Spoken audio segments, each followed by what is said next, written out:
I feel like you're looking at your hands and you're like, my hands are tied. There's nothing I can do. But the soul connection is very undeniable. What I have here is the Two of Cups. They're looking at each other and they both recognize the connection that they have with one another. And I feel almost like it's nothing can be done, nothing can be acted upon because you're in a relationship.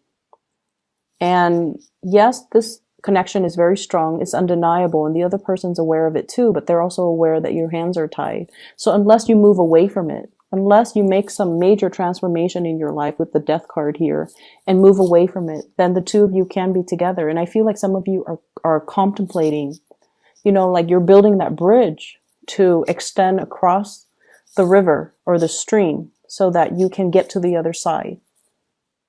It's a slow process. You're building it brick by brick. It's going to take some time and you're doing it on your own. So I feel like some of you are thinking about possibly leaving a partner or leaving a marriage situation, and you're biding your time, or you're waiting for the perfect moment, or you're trying to get everything in order first before you make this transition.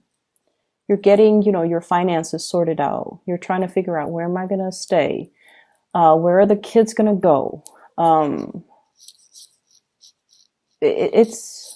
And I feel like you might be doing it by yourself. Like you might be consulting a lawyer without your partner knowing. You might be checking your bank account, trying to talk to a financial planner in order to get the process started.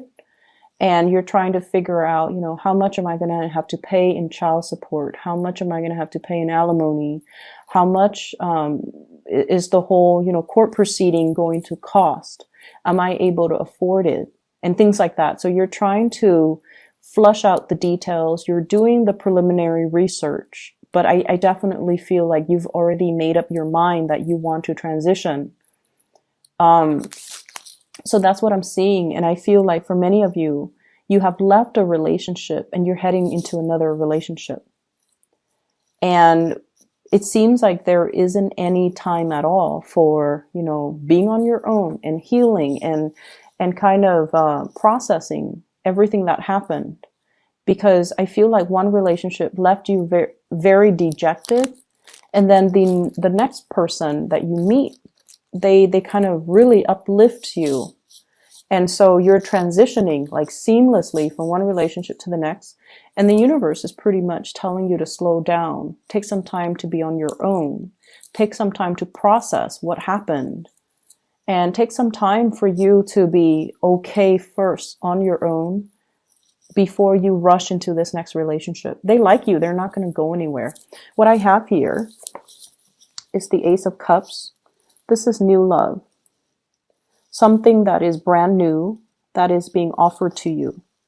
And I have here the Nine of Cups, which basically means the person that is coming through, that is the new person, is very much close to your, it's like your ideal version of Mr. or Mrs. Right. Okay. So this is somebody that is quite significant and you feel like you can build with this person, like it's going to be there for the long haul, or you feel like you can, have a family with this person. So if you feel that way, you need to make sure you come into it 100% ready. And so if you still have, pains and heartache, Ten of Swords from previous relationships, or you feel like you still have attachments or emotions that are unresolved, or that you're not really sure if you're done with it yet, you need to make sure you are done before you transition, because this is something that has a lot of potential and you want to do it right. Okay. We want to do things right. I see a lot of people though. So I do see you and I do see two other people. One is the Two of Cups. One is the Ace of Cups. And we have the Hangman as well that's showing up, which basically means weighing out the pros and cons, staying in a situation possibly because of financial ties, staying in a situation because of these, they're kind of like, what do you call them? Restrictions. They're self-imposed restrictions. And so you want to free yourself, you want to move on, but you have these things that are holding you back, and they're not real. We have the devil here. It's the puppet master. It's somebody that has control or sway over you.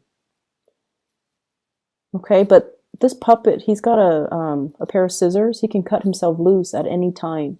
So it's nothing that's binding, and it's not really, no one is like, holding a knife to your throat and telling you need to stay. Or no one is threatening bodily harm. No one is forcing you against your will. And so I definitely feel like it's a situation where you're feeling like you're sacrificing your happiness for some greater purpose, for some greater goals. And for example, I feel some of you might have children and you don't want to sever ties with your existing partner because you don't want the children to grow up in a broken home. And that's very noble. And I feel some of you feel like you're making sacrifices. You're sacrificing your happiness to provide that stable home life for the kids. You're sacrificing your new relationship so that you can, be a better, be a better parent. And that's the way you're looking at it. That's the way you justify the situation. That's the way you rationalize the situation. And once again, this can also be the person that you're dealing with. Some of you might be dealing with somebody who's in another relationship. And that's how they're rationalizing their situation. And in the meantime, you wait for them to sort out things from their end. And I feel like it's going to be quite a long waiting process. And if you're okay with that, then that's fine. But I feel like it's not going to be, a few months. I feel like it might be a few years. So if that's how they rationalize it, you might need to kind of ask yourself if the wait is okay for you. If you don't have a definitive end date, are you okay with that? Are you okay with waiting? And then likewise, if you're the one that's in the relationship and you don't have the definitive end date, is it fair to ask the other person to wait for you? Okay, so this dynamic, I definitely see like three people. I definitely see a relationship that should end. And I feel like a new relationship has the potential to be really great. But for whatever reason, somebody's rationalizing staying in a situation because they feel like there's a more noble, they're making a sacrifice for a noble end. And I feel like that's not really the case. There definitely is some financial entanglements between them and another person. So if their rationale is, it's for a noble cause, I think like that's a lie that they tell themselves. That's not really grounded in reality. And I keep getting this, this hangman. Somebody is saying something, rationalizing a situation, and it's not really grounded on reality. It's kind of like the lie that we tell ourselves to make the situations to justify a situation or to make a situation more bearable, but it's not really grounded on reality. Okay, so I definitely see some financial entanglements. That's disallowing one person to leave, and that's all it is. It has nothing to do with a noble cause or anything like that. And so let's not fool ourselves. I just feel like if someone just makes up their mind and leaves a situation, everything would be so much better. All the cards on the bottom row promise a lot of new beginnings and love and abundance. We have here the Two of Cups, the Death card, the Nine of Cups, which is a wish card, the Ace of Cups, which is the brand new love, and the Four of Swords, which is, no more fighting, no more pettiness, an end to all of that, and spiritual ascension. So everything here is just really, really good. If somebody chooses to just walk away and move on to the new phase in their lives, everything will be so much better. But all the cards on top indicate to me here, we have the Ten of Swords, which is betrayal. The Three of Wands reverse, waiting for something and it's not coming in. The Devil being tied to something. The Hangman being stuck in limbo. And the Fool in the reverse not making a change. Doing the same things over and over and over again and not getting a different result because, you know, of course, right? If you keep doing the same things, you get the same outcome.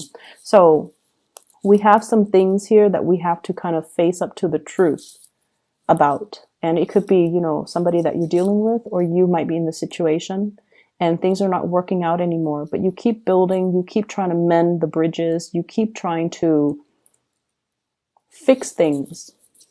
I'm seeing as well for many of you, there is a big realization here that what I'm feeling is there might be friends or there might be habits that you're headed towards that might not be good for you. Okay. I see overindulgence. I also see a lot of drugs and alcohol and dependency. And I honestly feel drugs. And so you could be whatever age watching this, but I feel almost like you want to be a little bit careful about who you surround yourself with. And you want to be careful about the choices that you make.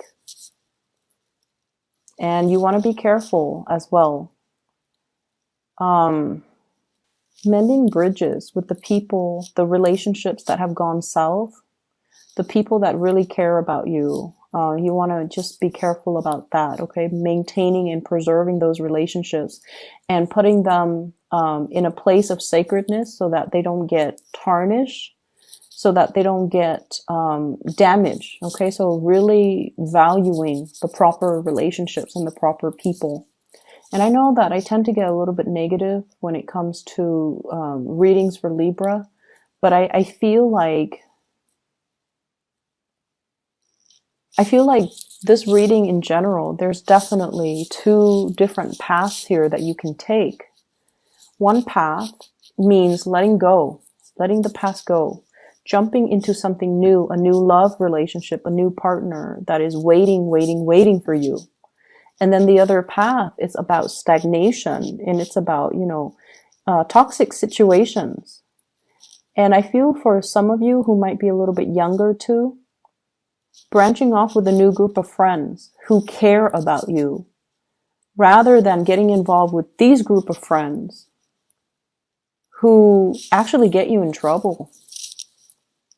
Okay, so that's what I'm getting here with this spread. And I really can't, you know, interpret it another way. And I feel like, you know, you have so much potential here to walk the right path.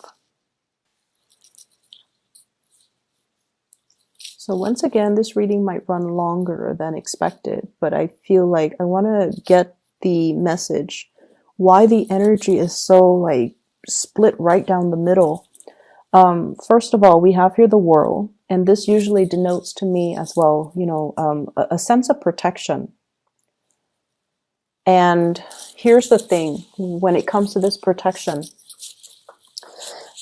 there is divine protection where, and you know, Sagittarius, they get this because they are always divinely guided and protected. They're kind of clumsy, and a lot of the times they overestimate their abilities. And I don't know if, you know, Sagittarius are cross-watching. If you are, no offense, but Sagittarius tend to overestimate the capabilities. They overextend their time, and they're a little bit more accident prone. But they always bounce back. They always, you know, land on their feet. It's divine protection. They're divinely protected by their ruling planet Jupiter. Okay? And then I feel for many of you, there's a sense here about somebody being very sheltered, okay? Protection coming from, not so much from the divine, but coming from a physical person. Every time you run into trouble, somebody is there to bail you out. Okay, so it's like you're living in a bubble. You're living in a bubble and you feel like life can never go wrong because every time something happens, somebody comes and bail me out. And obviously this is not going to apply to everybody. It's going to apply to those select few that are dealing with this issue, because I'm asking why the energy is so split down the middle. It's like you're hitting a fork in the road and you're trying to decide on the path that you want to take, and one path will negate the other. If you choose this path where you're surrounding yourself with the wrong people and getting tempted to do the wrong things, that's what life is going to be like. Stagnation, lack of progress, okay? If you're choosing this really beautiful path, new friends, self-love, moving forward, recognizing, like mending bridges, okay? Mending the rifts between you and other people, acknowledging the mistakes that we have made to create these rifts, and then aiming to not make those mistakes in the future. I feel like it's going to allow you to reach a place of harmony. But going back to this, every time we make a mistake, somebody comes into the picture and bail us out. We don't learn. We don't learn as a result. And I feel like this is what life is about. Every time you made a mistake in the past, somebody has come and bailed you out. And so you're at this junction in your life right now, and you feel like, oh, if I take this path here, which is not good for me, at the end of the road, somebody's gonna, bail me out. And that's a fallacy. I don't think that's gonna happen. But you believe in it. And so what you do right now is very, very important, Libra. Don't let the choices that you make negatively affect the people around you. And especially, don't let the choices that people around you negatively affect your life as well. Surround yourself with better people. Surround yourself with people that really care about you. Okay, you have a lot of love here. So that's what I'm feeling, and I feel like that's why the cards are so clearly split down the middle. A lot of the times, life deals us with difficult circumstances and difficult situations, because before we were even born, we sign a soul contract. The lessons that we want to learn, the people that we want to meet, the people that we choose to be with, all of those are basically signed and created with your soul contract. And I feel like you have a lot of soulmates along the way that are trying to, they're in your life to show you a better way, to help us alleviate a situation. And I feel like you might not have realized who those people are until they're no longer in the picture. And then I also feel like, the life that you have chosen, it comes with a lot of divine protection. People protecting you, sheltering you from the negative things. But I feel like it's disallowing you an opportunity to really live your life, make your own choices, and to deal with your own consequences of those choices. Because they always are there to soften the blow or cushion the fall or protect you in some way. And it's creating this false sense of security is what I'm feeling.